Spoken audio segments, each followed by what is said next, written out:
రేవంత్ ప్రజాప్రభుత్వం రైతు శ్రేయస్సు కోసం పనిచేస్తుందని టీపీసీసీ ప్రధాన కార్యదర్శి చరణ్ కౌశిక్ యాదవ్ అన్నారు.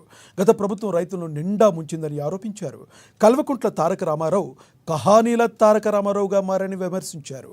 ప్రజాప్రభుత్వాన్ని బద్నాం చేసే ప్రయత్నం మానుకోవాలని సూచించారు. కేటీఆర్ దీక్ష చేయాల్సిందే నల్గొండలో కాదని కేసీఆర్ ఫామ్ హౌస్ ముందు దీక్ష చేయాలని ఎద్దేవా చేశారు. కల్వకుంట్ల కుటుంబం రైతులకు క్షమాపణ చెప్పాలని డిమాండ్ చేశారు. తారక రామారావు గారు కహానీల తారక రామారావుగా మారి ప్రజాప్రభుత్వం మీద విషం చిమ్మే ప్రయత్నం కహానీల తారక రామారావు గారు చేస్తా ఉన్నారు. భారత రాష్ట్ర సమితి గత 10 సంవత్సరాల కాలంలో బాకీల రాష్ట్ర సమితిగా మారి తెలంగాణ రాష్ట్రంలో రైతాంగం నిండా ముంచిందే ఆనాడు బీఆర్ఎస్ ప్రభుత్వం. కాంగ్రెస్ ప్రభుత్వం తెలంగాణ రాష్ట్రంలో అధికారంలోకి వచ్చిన తర్వాత దేశంలో ఏ ప్రభుత్వం చేయని విధంగా ఒకే సంవత్సరం 21,000 కోట్ల రూపాయలు రుణమాఫీ చేసింది.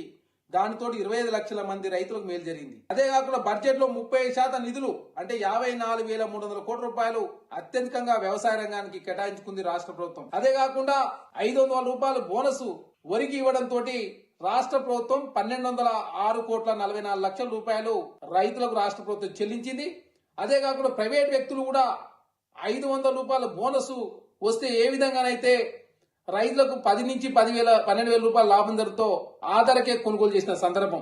మీరు రైతుల సంక్షేమం మీద చర్చ చేయడానికి సిద్ధంగా ఉంటే రండి, మా ప్రభుత్వం సమాధానం ఇవ్వడానికి సిద్ధంగా ఉంది. విద్య, సేద్యం, వైద్యం, నిరుద్యోగుల మీద ప్రభుత్వం చర్చ చేయడానికి సిద్ధంగా ఉంది.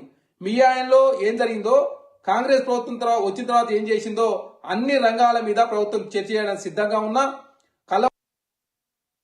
పెద్దపల్లి జిల్లా రామగుండం ఎన్టీపీసీ